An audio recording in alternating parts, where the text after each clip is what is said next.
Sometimes building a new house can feel like a circus, so I thought, why not go to the circus today? Well, not the real circus. How about a room that'll make you feel like you've been transported to the greatest show on earth? Then we're going to take our final walkthrough on our completed home. So grab your peanuts. It's time for Your Home. For Your Home is made possible by Andersen Hardwood, committed to producing distinctive, environmentally responsible hardwood flooring while helping to create a better planet for today and tomorrow. For more information, go to andersenfloors.com. Andersen, naturally. And by Ames. Ames True Timber has offered innovative landscape products since 1774, providing non-powered lawn and garden tools, wheelbarrows and lawn carts, watering products and decorative accessories, including planters. And by Custom Home Furnishings Academy, where the professionals learn to sew window treatments.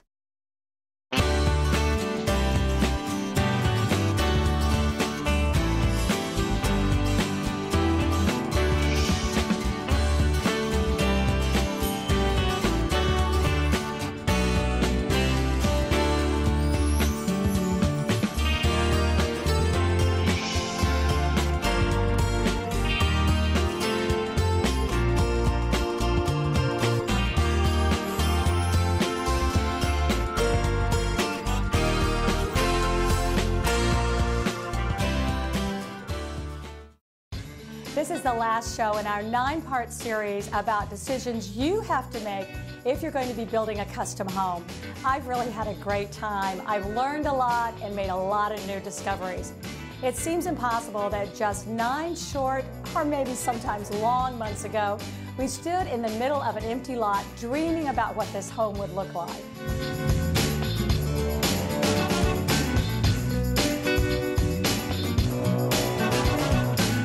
We selected our residential designer, our building team, and broke ground for a 5,700 square foot home. We've watched the house take shape, and all along the way, we have shared ideas and important factors to help you understand the important role you, the homeowner, play in this process. Today, we'll be putting our finishing touches on the playroom and then meeting up again with our residential designer.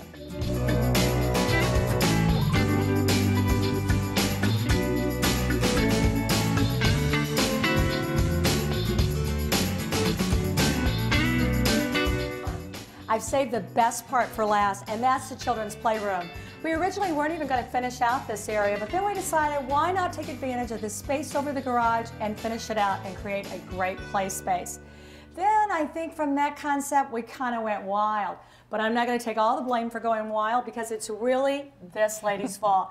This is Lynne Miller, and she and her husband Chris have been creating a true circus in here. I am in love with this room, Lynne. Oh, thank you. I've watched you and Chris work together. We met Chris last week. He's the carpenter of the two of you. He is. He does the 3-dimensional and I do the painting, the 2-dimensional. It's a great combination to work together like that. My husband and I worked together for years and I loved that environment. Now, how did you come up with a circus theme in here? Well, we started with the raspberry and pumpkin fabric, and we thought that it would be really nice to create the circus itself because there's so many angles in this room that it really did warrant that. And it with creating the shadows and forced perspective, you get the billowing of the fabric, and we wanted to add the animals and really create some place that the kids could play and be inventive. And well, you know, this elephant is just spectacular. You know, it is absolutely breathtaking when you look in her eye. It's so sweet. And then around the sides, though, you focused on one wall for a great mural, but the other sides of the wall, now not for me, but you said are pretty simple. Yeah, and we wanted to keep some areas that were not as detailed, that can transition with the children as they get older. You can put up some posters, change the theme around. We wanted it to maintain the circus, you know, motif to it. But really the focus of the room is the center stage, and that's where the kids are going to be. So this is backstage, and then that will be the center stage with the crowd. Because all kids love to perform, you know, I mean, all of us just love to get out there and express ourselves. And you know, that's not really limited to little kids, because now with all the rock videos and all the karaoke and stuff, that can really transition well. They can carry it forward with them, and it'd be a really fun space for them. Well, working with the stage, how did you decide on the other elements that are in the room? Well, we wanted to go with the backstage, so we wanted the vaudevillian clown makeup station. We're going to use an old table there with the themed out mirrors, with the antiquing and the framework around it. And then we're going to have the costume area Chris created a wonderful wagon, the circus wagon. I love that. Hang It's the costumes. three-dimensional, and it Yeah. just looks like something that you would find right behind stage to it. Yeah, we could have gone in any direction, but we thought that carrying that circus theme again into the three-dimension would be really fun for the kids. Well, now the kids, in addition to enjoying the stage, though, they're actually going to be doing kinds of arts and crafts and other kinds of projects, playing games, putting puzzles together. So I really love the old farm table that you guys are using in here. We have the farm table. We're going to have circus elephant stools around it instead of just using regular chairs. So then again, we'll carry that theme into it. And just the vaudevillian table and the antique farm table, everything has that aged appearance to it. We tried to carry that into the colors in the ceiling as well, to just make it nice and warm. And you know, I think that's so important is because, you know, you can go through the catalogs and you can spend a lot of money buying children's furniture. And, you know, yeah, you don't have to. You can go to the flea markets or antique shops like we did and find chairs and tables and everything. And they have much more personality and character. Of course, you got to have a lot of talent to do the things that Lynne and Chris are doing. When you're doing a creative space like this, it's so much fun because the sky's the limit. You can find new materials and things to work with to be able to create your vision. Like our stage material we're going to work with today. This is Tim Whaley, and he is coming here to talk to us about a great environmentally friendly product that is going to be just the sparkle that I need to set the center stage in our circus. Hey, Tim. Hey, it's great to be here. Well, you know, this is what we're talking about right here. And I love the way that it turned out. Thank you. It's actually one of the best pieces I've seen because it's all unique. You picked out the colors and created this. There has been nothing like it. A one-of-a-kind piece, see right there? But you can have a one-of-a-kind piece too. You just gotta be creative. Now, let's talk about, first of all, what this is and how it's made, because it looks like terrazzo to me. Well, it is actually. It's taking the same old craft that has been around for centuries. And in this case, we're using an epoxy resin binder. Okay. And what that allows you to do is create color options. Similar to like if you were going to a store to select paint, you have that same option that you can select paint from. And then you create it with the different colors of glass. In this case, recycled glass or mirrors or porcelain. Okay, so everything that we're seeing inside of here is recycled materials. Yes, ma'am. Okay, so now the background though, this is where you can get really unique with your color.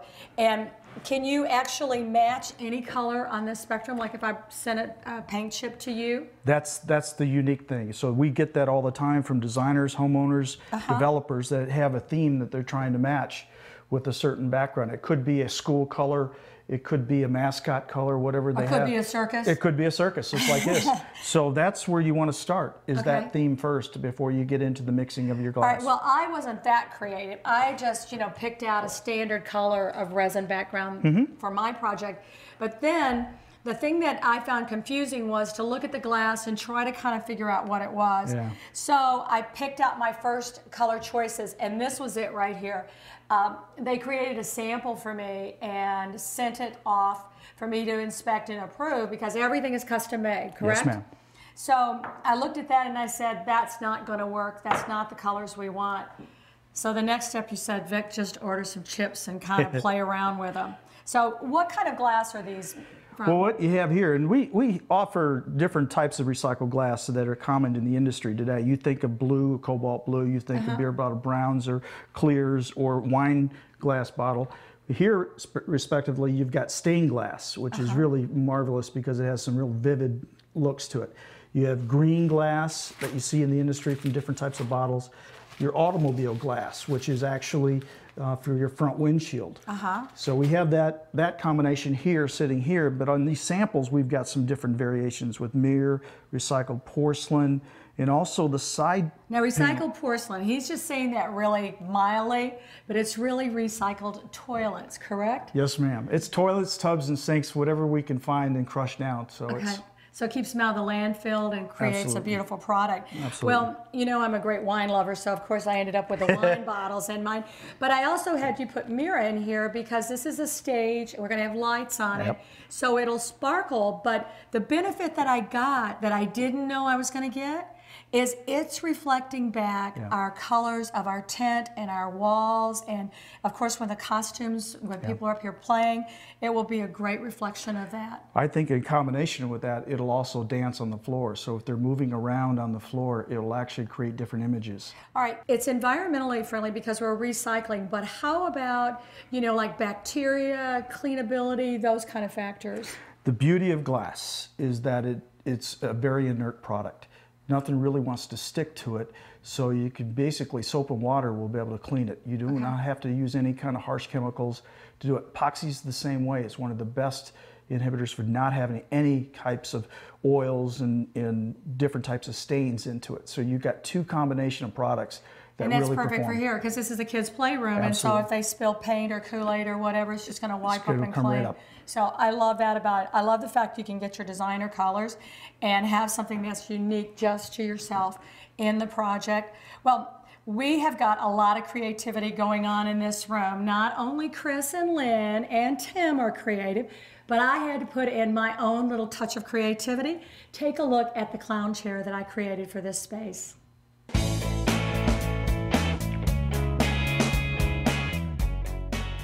Here's how we start out. You need a chair, of course, and my suggestion is if you don't have an old chair you can recycle. Check out the garage sales, flea markets, antique shops. You'll find these one-off chairs that you can pick up for anywhere from $7 or $8 all the way up to $20. And I found this terrific red chair here. I love the beat-up look to it, and you may want to paint it or you may not want to. Now, this little one I decided we were going to paint. So I started out by masking off the area where the seat is, because I don't want to get paint all over it, with some painter's tape. And then I selected some colors that will go with the accessories for my clown chair. You know how clowns are, they always accessorize themselves. So I've got some lime green and pink and purple here. And then the turquoise that the chair came in, I kind of liked that too. So I think I'm going to leave that as turquoise. But then just taking some of your craft paint and a chip brush, just come in and paint. And remember, these are supposed to be fun, so let your kids get involved if they want to. After all, it's not rocket science. Okay, take a look at what we've got over here. These chairs are going to have feet on them. That's what makes them clown chairs. See this little guy right here? This little sequined slipper is going to go right on the bottom of the chair, on each of the front legs. So, it's a great way to recycle some of your kids' shoes. And if you don't have any great looking shoes or they don't smell so great, then go to those discount stores. I found these terrific glitzy looking black and gold high tops, and high tops work perfect because you can lace them really tight around the legs and they don't slip off. I found these for about $10. These I picked up on clearance for maybe $4. These I went to the party store. These are authentic clown shoes. I think they cost me like $16. They'll look good on the red chair. And then these little guys, boy, aren't they spiffy? Again, another clearance item. All of these are easy and affordable.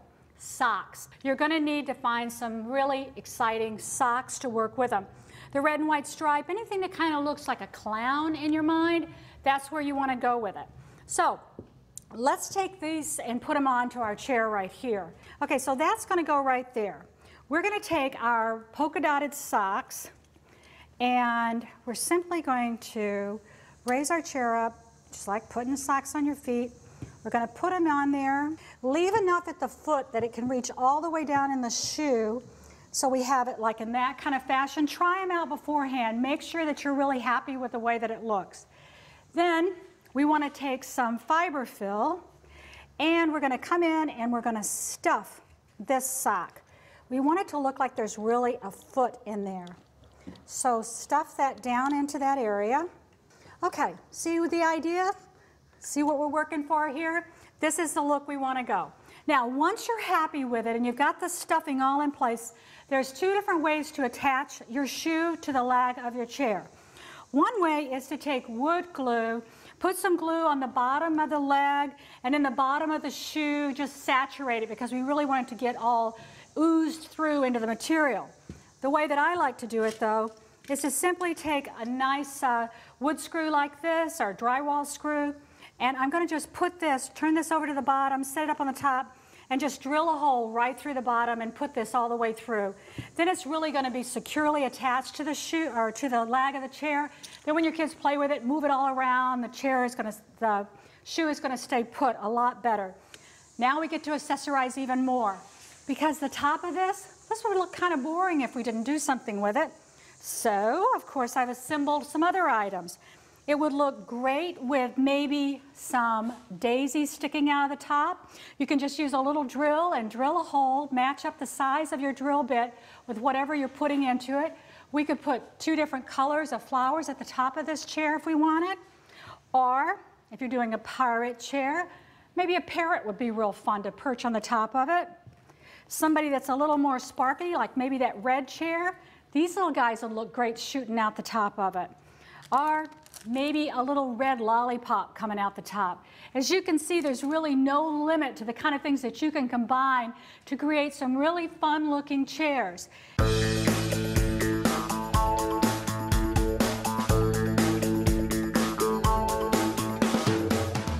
Trish Chambers is the residential designer who created the concept for this house, and I took it from that point and brought it to here from the decor aspect of it. And this is my favorite room. This turned out, the light in this room, and it's so funny, when we originally planned this room, there was a fireplace on the focal wall here, and we changed it last minute and took it out, and I am so glad. What a great decision. Yeah, that would have been really dark. Well, we put a fireplace downstairs outside, so we still got it, and we have lots of fireplaces in this house. You know, one of the things that I really loved about working with this house is the details that went into it. And if people say to me, like, okay, what one thing should I look at when I go in? I say, look up. Absolutely. You know, what's nice about this house is every room is special, and we tried to oversize some of the spaces, and we put a lot of volume. So you'll notice in the family room, we've got beams in the ceiling that really draw your attention up. In the dining room, we've got that great coffered ceiling, which you did a great job with the color to sort of bring your eye up and accent the faux finishers did just brought it, widened it out. Everything to, you know, the beams in the kitchen, and we've got the dome in the master suite. What a special little treat when you walk in, how you faux painted and brought attention up to the dome. Well, I had lots and lots of help to make that happen, and a lot of ideas weren't even mine. People looked at your design and said, you know what would work here? There.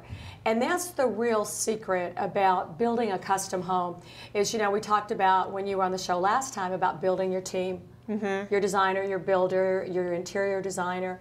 And so all of those aspects come together so there's not any unpleasant surprises at the end. Right. I think we all sort of see all of the details the same. We all sort of interpreted them the same, and what a great team. It really, the project turned out wonderful. Well, I'm really happy for it. I'm glad that you're pleased with it. You know, the living room and the kitchen and the breakfast room and the front foyer and even this room, they're all wide open. Well, that was part of, you know, when you look at this house, the overall square footage is, it's a good size house, but when you really dissect the rooms, they're not oversized rooms. What we did was we eliminated a lot of hallways, a lot of transition spaces, and we made those special spaces. You'll notice the mud room, the home planning area. Those are all hallways that we made functionable. When we're in these rooms, the kitchen, the family room, the dining room, they're all open to one another. That's how people live. They want to all be around one another, and it makes this house feel so big and open, and the light does, you know, from downstairs where we have spaces in there, and it allows you to move your furniture from one area to the other. You know, I had to be very careful with the furniture I selected and what I ordered, the scale of it, that I couldn't get gigantic pieces. Right, right. And because I think we're so used to having these huge rooms to fill, where here we can actually scale the furniture down. They're special pieces and they're flexible. You know, like you said, this room actually works so well as an everyday room, and it works so great when you're entertaining. You can clear it out, set it up with food and a bar. They're all transitional spaces. Well, you know, I like the suites that we incorporated as well. You know, upstairs where we have just really 2 bedrooms is all that's upstairs on the entire floor. That's it. But, you know, having a boys' room with a bathroom that's connected to it, and then that great little tunnel that goes into the TV room. Yep. And you can see, again, we made use of sort of transitional spaces and made them functioning. We put a playroom in sort of a hallway. We've got that bonus room upstairs, so we really try to take advantage of that. We widen some of those hallways too to make them feel a little bigger, a little more special. And you'll notice when you come in, the foyer is very welcoming and but big. not formal. But casual. not formal. Everyone, it's very casual, it's very inviting, and we want people to just be themselves, kick their shoes off, relax. It's like I do all the time. Well, you know, one of the things that you want to think about when you start to say, I'm going to build a custom home, I'm ready for it.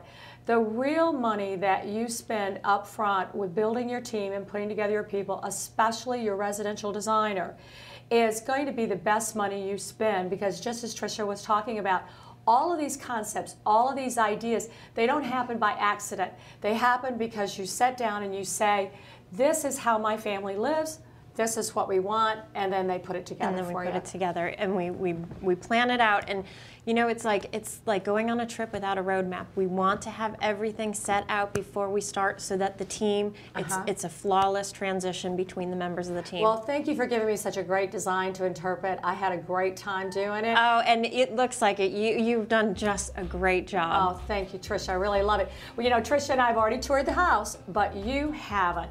So why don't you take a tour of this house and let us know what you think.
It's amazing how refreshed a room or an entire home can be when paintings, artwork, and mirrors are all hung at the proper height and in the best location. Gabby's got some great tips for us. Every piece of art should be hung in relation to everything else in the house. And the best place to start is at what they call museum center, or centering everything at 60 inches. It can vary from 59 inches to 62 inches, but a 60 is a pretty good place to start. Of course, there are obvious exceptions to that, like the painting over the mantelpiece, for instance. The high point of a room is the focal point of any room. And of course, in the living room, the high point of the room is going to be over the mantelpiece. And you want something wonderful there, something you really love. A lot of areas over the mantelpiece have a lot of trim molding. Most of the time, you'll ignore that and just hang the perfect size, perfect painting for over the mantelpiece. Once in a while, the trim molding will really dictate the size of the painting, but for the most part, you don't want to draw attention to the trim molding, you want to draw attention to the painting. A lot of new homes, of course, have these wonderful expanses of height, but you don't decorate, you don't feel like you have to decorate all the way to the ceiling, for instance. A painting can be used over the mantelpiece to bring you back into the room. A lot of people come in and tell me, oh, I need a large vertical, I want to go up as high as possible. But what you often, it could be either a vertical or a horizontal. You just want to bring yourself back into the room. You enjoy the height, but you don't have to decorate the entire height. Well, you often hear that you should only buy what you love and ignore all other factors. But in the end, there is a lot to be said about art and the power of placement. Even in the Modern Museum in New York, They discovered that they had misplaced some Jackson Pollocks and they did not look right in the rooms they put them in, and they moved them to rooms that suited what they were originally painted for, which were much smaller. So when you're selecting paintings for your home, it is more satisfying to have something that you really love, but something that also you have a place for.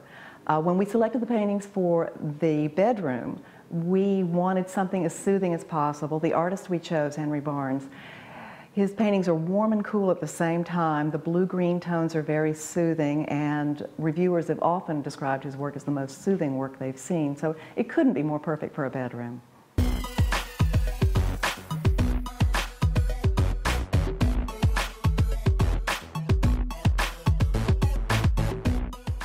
It's been a jam-packed season here on For Your Home. We did some backyard makeovers, we took a tour of France, we even lent a hand at a camp for special kids, and we did some kitchen makeovers, plus we built a 5,700 square foot farmhouse. Not bad, huh? But of course I didn't do it all by myself. I had lots of help. Take a look.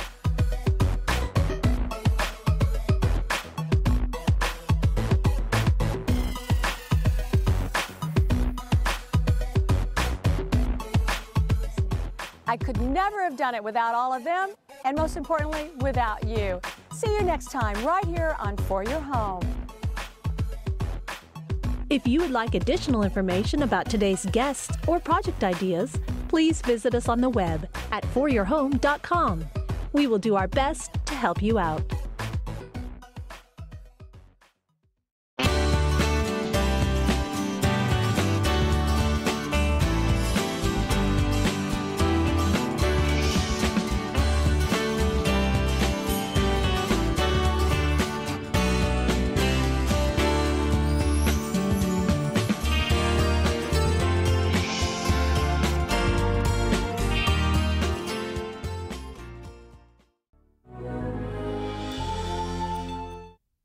For Your Home is made possible by Shaw Floors offers distinctive flooring options to fit a variety of decors. Shaw strives to have a positive impact on the environment by producing recyclable products like Anso nylon carpets and Epic hardwoods. Shaw, where great floors begin. And by Ames. Ames True Timber has offered innovative landscape products since 1774, providing non-powered lawn and garden tools, wheelbarrows and lawn carts, watering products and decorative accessories, including planters. And by Custom Home Furnishings Academy, where the professionals learn to sew window treatments.